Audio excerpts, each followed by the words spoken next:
Ilíada, canto 18. Hefesto forja las armas de Aquiles. Comenzó fabricando un escudo muy grande y muy fuerte, y por todas sus partes labrado, con triple cenefa reluciente y brillante. De plata era la abrazadera, 5 capas tenía el escudo, y el dios grabó en ellas, con su sabia maestría, muy bellas escenas artísticas. Hizo un bello labrado del mar, de la tierra y de los cielos, y del sol incansable, y también el de la luna llena.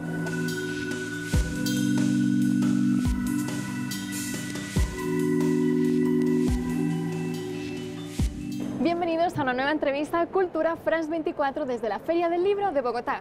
Nuestro invitado de hoy ha logrado tocar a sus lectores al fusionar su faceta de académico con el ensayo literario y filosófico.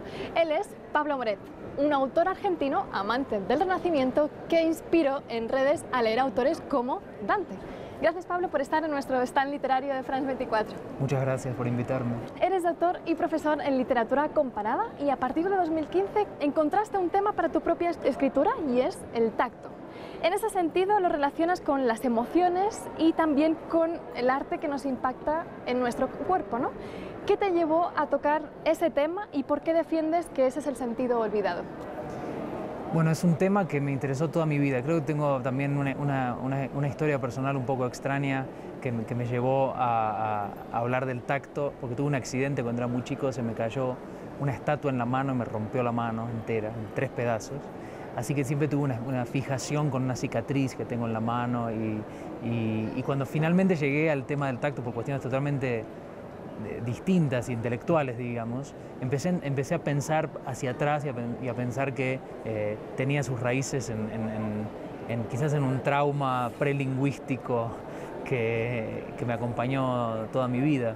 El título del libro es El sentido olvidado, que es un poco un título engañoso porque lo que argumenta el libro es que, por un lado, es el sentido olvidado en el sentido de que durante siglos y siglos fue considerado el sentido más rudimentario, más animal, más básico del ser humano, epistemológicamente irrelevante, moralmente fallido, etc. Pero por otro lado, siempre hubo autores, escritores, pensadores, artistas que lo privilegiaron. O sea que olvidado por una parte, pero nunca olvidado, y aparte imposible de realmente olvidar porque es el sentido del cuerpo, de alguna manera. No es simplemente tacto entendido como exterocepción, contacto entre 2 superficies, sino es también el sentido del equilibrio, el sentido de la propiocepción, el sentido interno del cuerpo, el dolor, el placer. Y en la historia cultural, el tacto, lo táctil, ¿qué lugar ha tenido? Y ha tenido lugares muy distintos, a veces ha sido directamente denostado abiertamente por Platón, por ejemplo. Aristóteles lo ubica como el sentido más bajo y más animal del ser humano, pero a la vez hay otros pensadores y artistas, poetas como Lucrecio, que lo privilegian por sobre todos los sentidos y dicen que el tacto es el único sentido del cuerpo. Para expresar estos ensayos te has refugiado un poco en la prosa ensayística, vamos a decir, que has desarrollado sobre todo en esa segunda obra que es La carne viva. En ella fundes el tacto con la creación literaria como si fuera una encarnación. ¿Qué significa eso? Es una idea que surge de la metáfora de la obra artística como realidad encarnada y que trato de examinar también en distintos ejemplos que van hay un ensayo, por ejemplo, sobre la circuncisión de Cristo, hay un ensayo sobre el dolor, hay un ensayo sobre lo mono no aware, que es un concepto de la estética japonesa que tiene que ver con la belleza en la caducidad. La idea también surge de una preocupación de la infancia, de lecturas de la infancia, que era la convicción en la realidad tangible de ciertos personajes literarios. Ciertos personajes que afectan a uno profundamente y uno no puede aceptar que no existan. Entonces me preguntaba, pero no existen, pero en realidad sí existen, porque a la vez un gran personaje literario, muy bien logrado, tiene la característica que tienen muchos seres vivos, que es la característica de poder afectar. Entonces, ¿cómo logra eso la literatura? ¿Cómo logra afectar? Afectar de manera tangible. Uno se conmueve, llora, se le estruja el estómago. Entonces, ¿cómo se logra eso? Bueno, porque la realidad literaria es de alguna manera una realidad encarnada también. Tiene una vida propia que no es la vida de los seres vivos, pero existe en una esfera que es real. todo esto que comentamos es posible en el tiempo en el que vivimos, por decirlo de una manera muy genérica.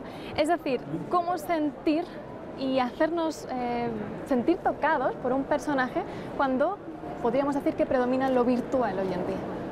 Bueno, es que creo que una de las grandes variantes del sentido del tacto, para volver al tema del tacto y la afección, es precisamente la afectividad.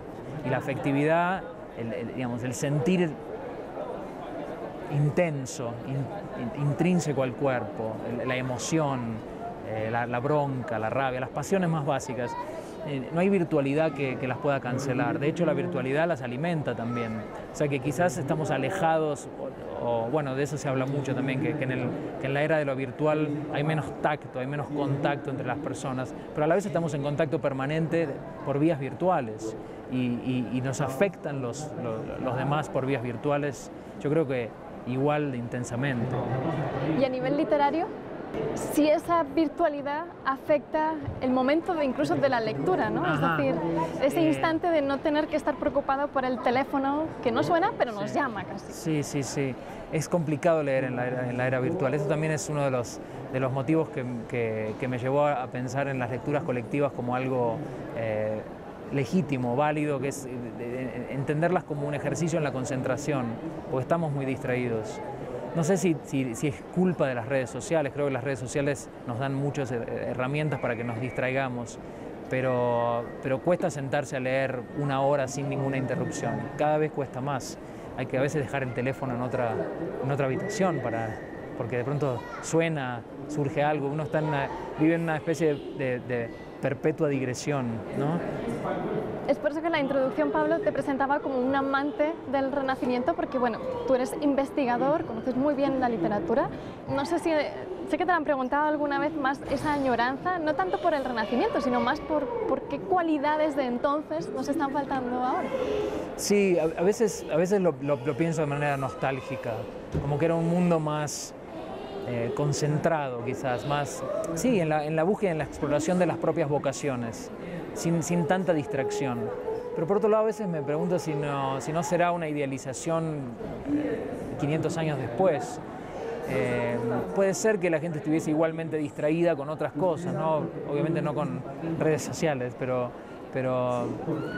por eso a veces es peligroso idealizar una época porque toda época idealiza sus épocas anteriores, y yo creo que dentro de 100 años alguien va a estar mirando con nostalgia esta era de las redes sociales seguro, porque el mundo va a ser totalmente distinto, no sé cómo será, pero va a haber una nostalgia por esto. Te he escuchado decir alguna vez que tienes como una especie de temor, vamos a decir, por las oscuridades. No sé si ese es tu miedo como escritor, no tanto no entretener a la gente, sino llegar a ella debido a este contexto que estamos hablando. Sí, de hecho el proyecto en el que estoy trabajando ahora tiene que ver con la claridad, el concepto de claridad en el lenguaje, en el arte. Soy un partidario de la claridad, me gusta ser claro, que no significa necesariamente simplificar, por supuesto, pero no hay cosa que me irrite más que la oscuridad por la oscuridad misma, la oscuridad buscada, que trata de aparentar una cierta profundidad y en el fondo es simplemente agua sucia removida y no hay nada abajo. Creo que incluso grandes filósofos como Hegel, como Kant, parecen oscuros, pero no son oscuros, simplemente es complicado lo que están diciendo, pero están queriendo ser claros en todo momento. Y me parece un acto civilizatorio del lenguaje tratar de que el otro entienda lo que uno está diciendo, en vez de tratar de engañar al otro con espejitos de colores y hacerle creer que está diciendo algo muy profundo cuando no. Entonces, ese tipo de literatura no me gusta para nada, me gusta la literatura clara, y esto significa encontrar la palabra perfecta para decir cada cosa, que está, y es una búsqueda infinita en el escritor, pero es la búsqueda a la que suscribo.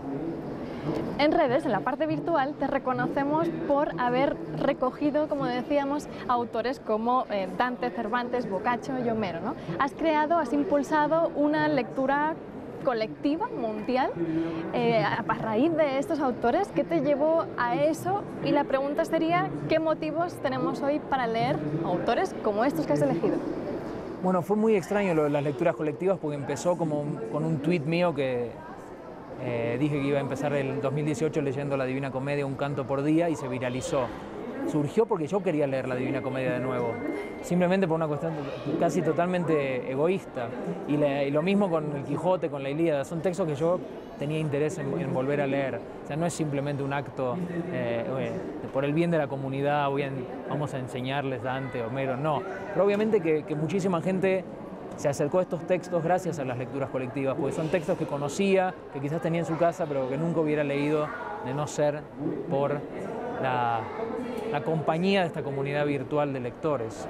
¿Crees que a estos clásicos les rodea como una especie de aura de snobismo? No sé si la cultura a veces es para todos, porque hay veces que sí, es un referente, pero a lo mejor no todo el mundo se acerca a ello. Sí, hay un cierto miedo, también hay cierto prejuicio de que los clásicos no sirven para nada, de que son difíciles, de que para qué voy a perder tiempo en esto, qué relevancia tienen en mi vida, textos escritos hace 700 años, hace 2700 años, y basta simplemente ponerse a leerlos un poco para darse cuenta de que tienen absoluta relevancia, que tratan los mismos temas que nos preocupan a nosotros hoy todos los días, que son las pasiones humanas, el problema de la vocación, el problema del camino que uno hace en su vida, de su relación con los otros. Esos son los grandes temas de la literatura y los grandes clásicos son los que de manera más vivaz y más convincente los han tratado, así que son muy enriquecedores. Por último, Pablo, y te agradecemos esta entrevista, ¿qué futuro tiene la lectura si nos vemos sumergidos de imágenes, especialmente cada año más? Y también parece que estamos perdiendo ese hábito de que nos toquen la carne, ¿no?, con la lectura, o simplemente olvidemos aquello que nos puede hacer sentir. Puede ser que nos estemos desensibilizando, es cierto, pero yo creo que la lectura va a perdurar, la gente va a seguir leyendo de distintas maneras, la lectura cambió mucho a lo largo de la historia, así que un cambio más no la va a matar. Por eso no creo que vaya a terminar la lectura, ni siquiera creo que sea el fin de los libros, todo lo contrario, creo que el libro como objeto también va a resistir muchos siglos. Las voces de alarma sobre el fin de la cultura, el fin de la lectura, el fin de los libros me parecen manifestaciones de un provincialismo histórico, de creer que es el fin de los tiempos, una cosa apocalíptica que en realidad no tiene demasiado sentido. Rodeados de libros, te agradecemos muchísimo este espacio y mucho éxito con tus ensayos, Pablo. Y a ustedes ya saben que tienen muchísima más información y cultura en France24 y France24.com.